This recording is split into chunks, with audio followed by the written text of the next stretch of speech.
Hello, I'm Rebecca, the founder of triiyo, and welcome to Pep Talks with triiyo. triiyo is the leading solution for workplaces to support their people during every life transition, from starting a family to retiring and every life event in between. On Pep Talks with triiyo, we chat to our expert partners for advice on how to best navigate these common, complex, and often messy life stages that happen during our working career. Keep listening as we connect the dots between life and work with the simple aim of education and empowerment. After all, life happens at work. Today on Pep Talks with triiyo, we're speaking with Mel Watson. Mel is a wellbeing mentor, speaker, and founder of the Zest collective. She has over 15 years' experience in people and culture, both in public and private sector. And we're going to be discussing sabbaticals, career pivots, wellbeing, and finding your purpose. Mel, welcome. Thank you for Thank you, being here. Beck. Could you please tell us a little bit about yourself and the work that you do? Sure. So, as you've mentioned, I'm Mel Watson and I'm a wellbeing mentor by trade.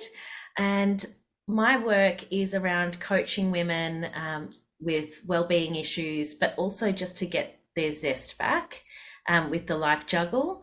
I also do keynotes and about to launch our new wellbeing membership, the Zest Collective. But as you mentioned, I came out of 15 years corporate and big organization career. So my background primarily has been in diversity and inclusion, learning and development, recruitment, all of those big silos of people and culture at a very senior level within some of the big brands and government departments that you would all know. Amazing. So very people focused. Yes. And like you mentioned, you did have a big role of government. You were head of D&I. Um, what was the catalyst to pivot your career? You took a sabbatical and now you're doing something completely different. Can you tell us how that came about? Sure. So, yes, I was head of D&I at a government department called the Department of Regional New South Wales. And it was a new function. So, built that from the ground up. And it had been about 12 months since I'd recovered from a period of burnout. So, things were going really well, kicking all the goals. But I just started feeling these familiar feelings in my gut. And there was a little niggle in the back of my head that, oh God, I don't want to get burnt out again. And people started to notice as well that my work wasn't suffering, but my energy levels were not what they usually were.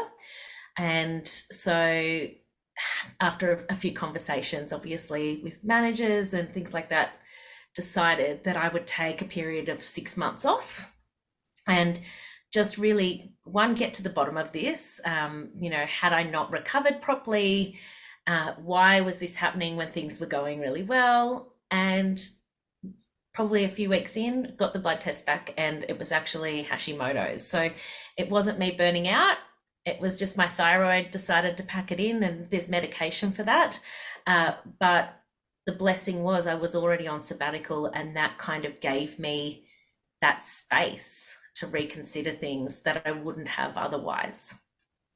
Yeah, it's the space thing. We're on a hamster wheel, aren't we? Yeah. Often. And we don't ever really sort of jump off and evaluate ourselves, our lives, where we're going. But before we look at where what you've done and where you're heading, can we just touch on that burnout? Because burnout is really prevalent at the moment in the market, in the society, let's say. But I often wonder what does burnout look like? What are the symptoms? How would we know that we're burnt out as opposed to just tired? What happened to you and what did you need to do about it? Yeah. Okay. So that's a really interesting one because you're right. A lot of us, unless we've been through it or unless we know someone who's been through it, we know about burnout, but we don't actually know what it looks like. And there are some really common, everyone has their own symptoms. It's like everything else, but there are some really common ones that most people experience in the lead up, which are fatigue. So that's a really hard one because we're quite often tired when we're not burnt out, but fatigue and lingering, ongoing fatigue, where it's not necessarily that you've been really busy or that you've had a bad sleep. It's just this constant feeling of just not having energy. Mm.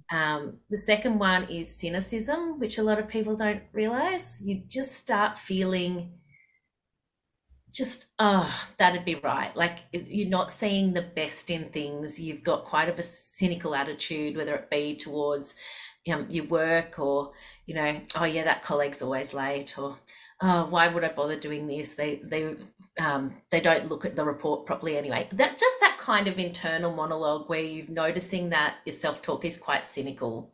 Mm. Um, A glass and half full outlook yeah, as opposed to glass half empty outlook as opposed to the glass half full. yeah. And even if you're not a particularly upbeat, positive person generally, it's not just feeling down, it's that really suspicious, cynical internal talk. The third one is generally physical symptoms. So once you're starting to get physical symptoms, it's because you're tired and you're getting down the end of the funnel, and that's headaches, feeling unwell, not just feeling tired, but feeling physically not quite right. What else? Just that really physical, almost like you might start feeling like you're getting a lot of colds, or you're never quite recovering from that sniffle you had a couple of weeks ago. You'll just physically not feel well, not necessarily sick, but just not well. Mhm. And then once you've kind of got to the end of that, when you're actually in the depths of burnout, you will know. And you want to kind of take steps before that, because when you're in the depths of burnout, you literally can't get it out of bed. Brain fog is huge. The inability to make decisions, just simple decisions, because your mind and your body are just so fatigued that you can't even make a decision on whether you want toast or cereal for breakfast in the morning. That's kind of one of the very defining things that my GP taught me when he said you're burnt out, is the decision fatigue is like one of the very defining things that someone who's a high achiever, makes big decisions every day of their life, Mm. can't decide what drink they want It's at basically. lunchtime. So is Yeah. it like when you sort of talk about brain fog, like you know what you need to say, but you can't get the words out, or you're in a conversation, then suddenly it's gone? Yeah, exactly that. It's like you're forgetful when you haven't been forgetful before. You'll just start feeling like, am I losing my mind? Like Mm. I never forget things, and I completely forgot to turn up to that meeting.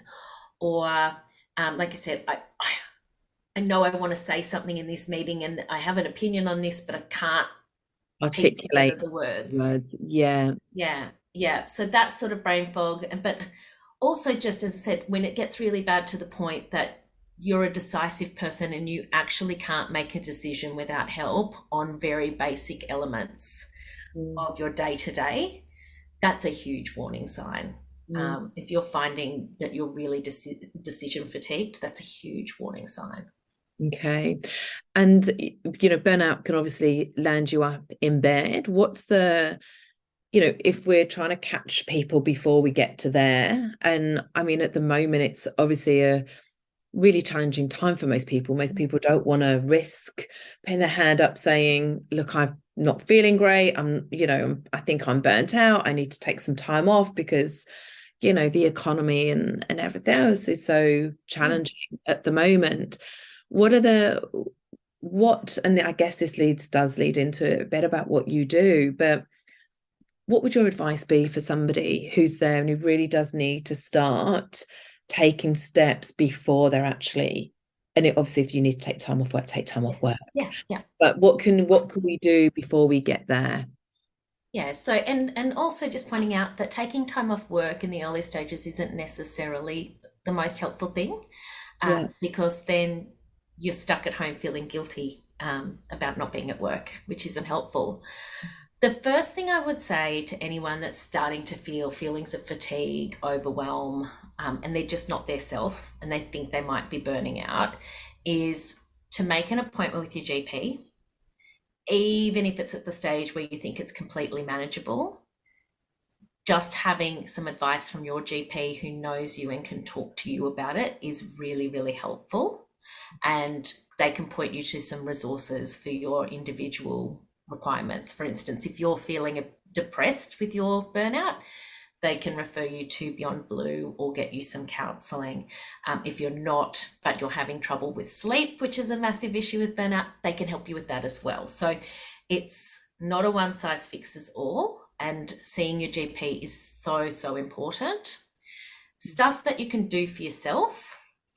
First and foremost, pick yourself a weekend or a day or somewhere where you can have a rest before you tackle any of the other tips, because you need to recognize that if you're in burnout, you're probably a doer, and the first thing you'll want to do is do something to fix it.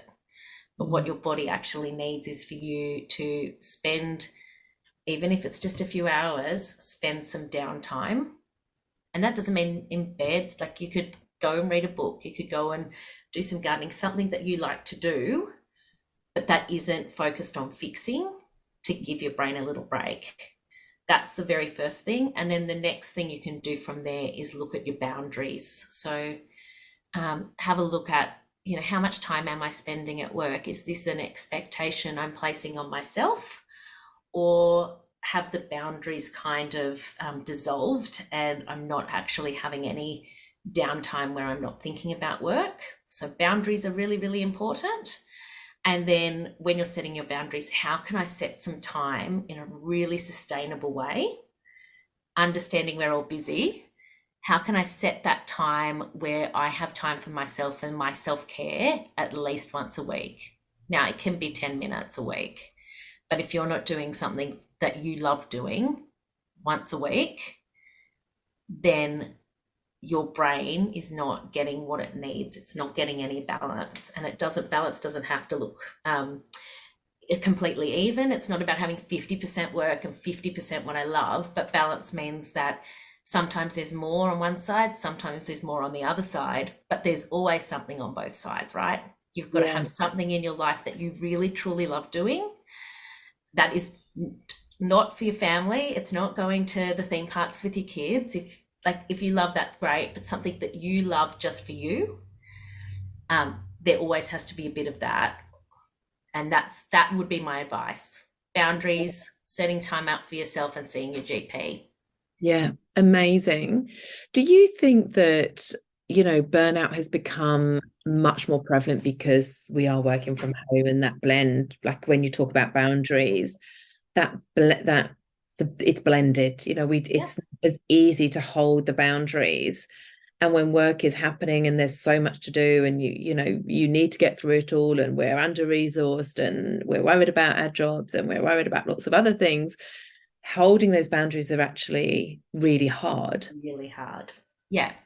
So there's a few things, and I'll give you the link to this, but there's a really excellent podcast episode where Norman Swan talks about burnout that I encourage people to listen to. Burnout happens when you have not just a really busy on your plate, whether it's life or work. Burnout happens when you don't have enough control either. So there's also an element of feeling like all of this stuff is happening that I have no control over. I've got no control over the interest rates and the economy. I've got no control over the unemployment rate going up. I've got no control over all of these things, and I'm just in the middle trying to make it work. And that sense of no control will have been sustained now for everyone globally for over 3 years. Yeah.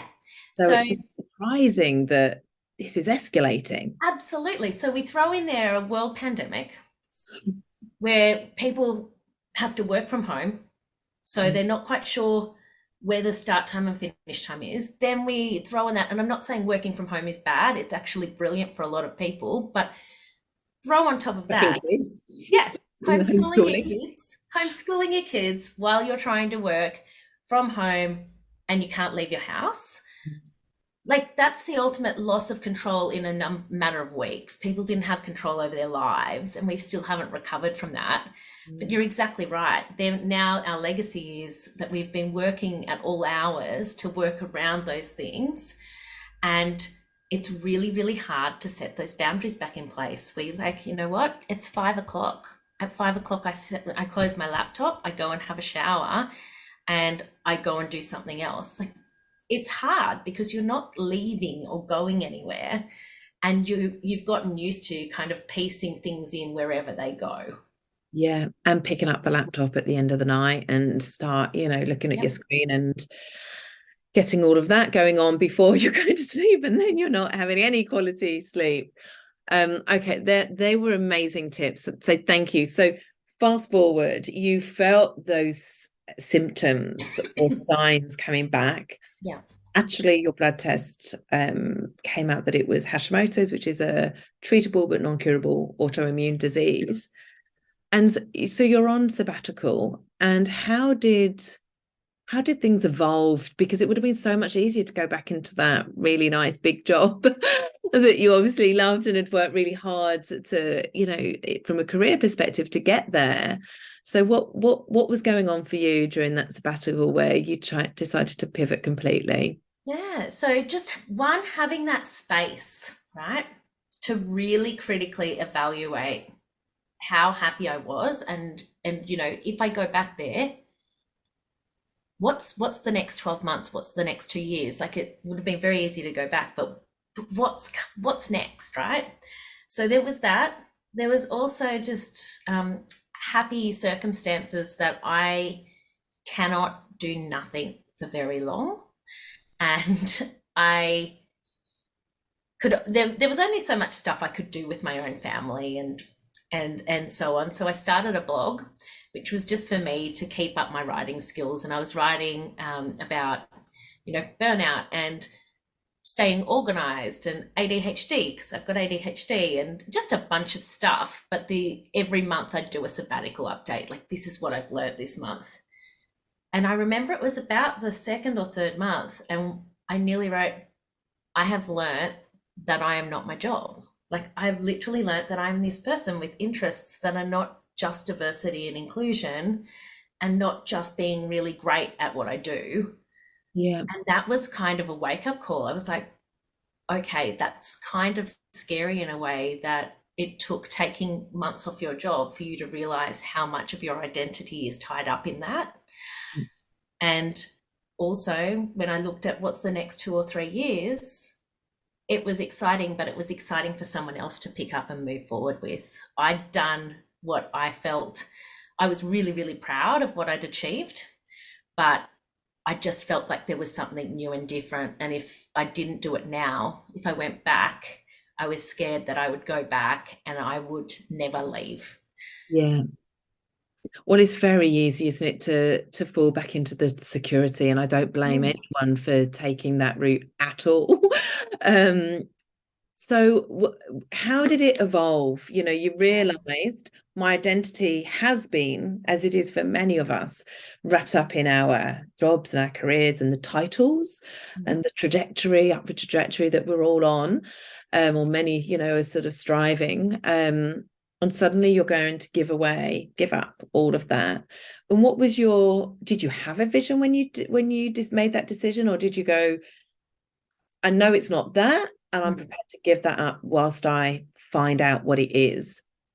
It was a bit of both. I think I'd made the decision in my mind that I didn't want to go back quite a bit earlier than I actually resigned. So in my brain, I wasn't going back, but I wasn't going to resign until I knew what I was doing. And I thought, I've been having these conversations about burnout forever, right? I was a people manager in my formal role. So I had predominantly women working in a situation we were just talking about. Several staff members went through burnout. I'd been through burnout. I was now looking around, and a lot of the really capable women I knew were going through burnout, and I either were going through it or looked like they were getting close. Yeah. And I thought, you know what? This is what I need to do. I can help these women. I've been there, but not only have I been, I know a lot of the health and wellbeing experts that I can pull in and create something where it's accessible, and it's not a logistical nightmare to get yourself to go and see somebody, where you can get information. So that was literally the idea. I didn't know much more than that. And then I decided that I'd put self-care boxes with it, with small Australian businesses to help that person stop for 5 minutes when they got their box. Yeah. And Which are beautiful, by the way. oh, thank you. Highly And recommend it people just look into kind of those. evolved from there. It was just this idea that women should be able to get access to well-being as easily as they get access to Uber Eats. Yeah, love that concept. And how, I think it does seem to be a lot of women. I'm sure it's not just women, but the women seem to suffer with this because of the juggle, and we're sort of taught that you can do it all and you should be able to do it all. But it's definitely imploding. And I love what you're talking about, giving access, making sure everything that they need is accessible, and then we can start changing the narrative around the stigma around, we need to be able to do it all. And you sort of push, be able to pause and then receive and reevaluate. It's all just, it's gold, and it's magic. It's what life is about, isn't it? But you do get on that treadmill. So where are you now? Like, what are you offering, and what are you seeing, the outcomes, and where are you taking this? So the outcomes have been really exciting, actually. So the first brand was called What Mellie Did Next, because that was the name of the blog, and it just kind of rolled. And we had the little wellbeing membership where we got the guests in and they got the self-care box. And that went really, really well. We're at month 7 now, but the feedback was they needed more. They needed more live access, coaching. So we've actually split the brands, and we're about to relaunch the membership as the Zest Collective, which will have different tiers as well. So to suit different women's needs, different women's budgets. So there'll be a tier where you can just get the digital access, and there'll be a tier where you get the self-care kits, you get the Q&A sessions and the fortnightly coaching and everything that goes with it. So the concept hasn't changed a lot, but we've just tweaked it to make it accessible to more women and to provide more of that coaching support, which looks like helping you plan, helping you with your boundary setting, helping you negotiate when things aren't going well, what can be tweaked, because it's different for everybody. Yeah. So that's what I'm doing. I'm doing that. I do a bit of one-on-one wellbeing coaching and a bit of speaking as well. And the first brand, What Mellie Did Next, is a lovely gift store that just you can buy the lovely things one-offs out of the box if there's something you really, really enjoyed. And with the coaching, I think similar to what we sort of look to do with triiyo, you don't know what you don't know, right? Yes. And you don't know where to go. You don't know what's normal, what's not. So I can see the value in having somebody that's sort of in your corner, that's guiding you through this period, because they are periods and they are phases. And I guess for me, I always think the sooner you get support, the sooner you're out of the woods, like the quicker you can move through something rather than trying to sort of figure it out yourself. And it's great to hear you have different levels of accessibility. But I think this stuff, it's really important that we talk about, because for whatever reason, it is becoming far more prevalent, and we can't just have women in particular, that's your market, falling over because we don't know how to replace those boundaries. We don't know how to ask for support. All of those things, it seems so basic, but sometimes you do need somebody to go, this is what you need to do. Yeah. And the other thing is community as well, right? Like women are all people. We're all tribal. We're all community minded, but women in particular have a very special type of relationship with each other. And I think through the last few years, that's been really, really strained. So part of what I do in the Zest Collective as well is you don't just get coaching, you get a community. You get a community of women who are going through stuff like you, who are like in the group we've got now, pre-launch, just jump in and I had this really bad day and I feel like I need to go on a retreat. Has anyone gone on a retreat? And 6 people will say, oh, I went here with my daughter, or it's not me telling you what to do all the time. There's this beautiful community ready to jump in and hold space for you in between those coaching sessions, which I think is really, really important. Whether you do it formally or not, you've got to have community. Yeah. And that is really something that we probably have never put as that much emphasis on when we were in the workplace. But that work family that, you could just, have a coffee, go for lunch, chat, little chats around the water cooler or whatever it was. You're having those little moments of connection. And working from home is amazing. And it's amazing particularly for women, particularly who are parents, for all of those obvious reasons. But actually, perhaps what we've realized is we are now missing. There was some value, so there's pros and cons with everything, but there was some value in actually going into the workplace and having those moments of connection, because we are humans and we say it ourselves, we are innately driven to connect. So without, although the work from home is amazing, but it comes at a cost. Absolutely. Work has all of those benefits as well, and it comes at another cost. So everything is a juggle. Yeah. And it's like I said earlier, everything is a balance. Yeah. Balancing act. They're never 100% in sync. You're never a level balance of 50-50. But you've got to make sure there's a bit of both sides in it all the time. And that applies to work too. If you're going to be working from home, you've got to also make sure that you've got connection in there as well. And if you're working from the office and have heaps of connection, you've also got to make sure you've got your time to be productive and do things you want to do. So it's when people talk about work-life balance and they say work-life balance doesn't exist, it exists. It's just not an even scale. Yeah. And you've just got to make sure you've got one of each bit in the mix at any given time. And community is such a huge one. Yeah, especially when, even if you're working for a massive company or a tiny company, when you're at home and you've just got a screen in front of you, often you might not even open the front door until the end of the day. It doesn't matter if you're in a big company, because at that moment in time, you are completely isolated. So having somewhere where you can connect in, even if it's outside. And do you think having that community that does actually sit outside work creates a safer space? Yes. I think what you'll see in a lot of Facebook groups around nowadays is there's the anonymous posting.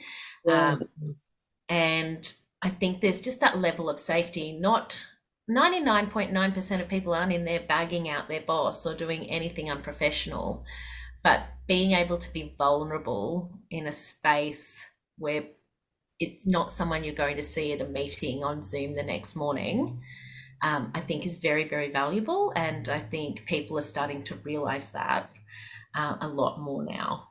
Yeah. Beautiful. Mel, thank you so much. There is absolutely so much power in connection and community. I love the work you're doing. It's clearly super needed. And when you're talking through your burnout, I'm like, oh goodness, I could probably tick all of those boxes. So I'm going to take some of your tips and find some joy this weekend. But thank you for sharing so openly. It's been beautiful hearing your journey, and best of luck with the next chapter. Thank you for having me. Thanks so much. And best of luck with everything triiyo does. Huge fan. Thank you. Thank you for listening. To find out more about how triiyo can support your people, visit triiyo.com.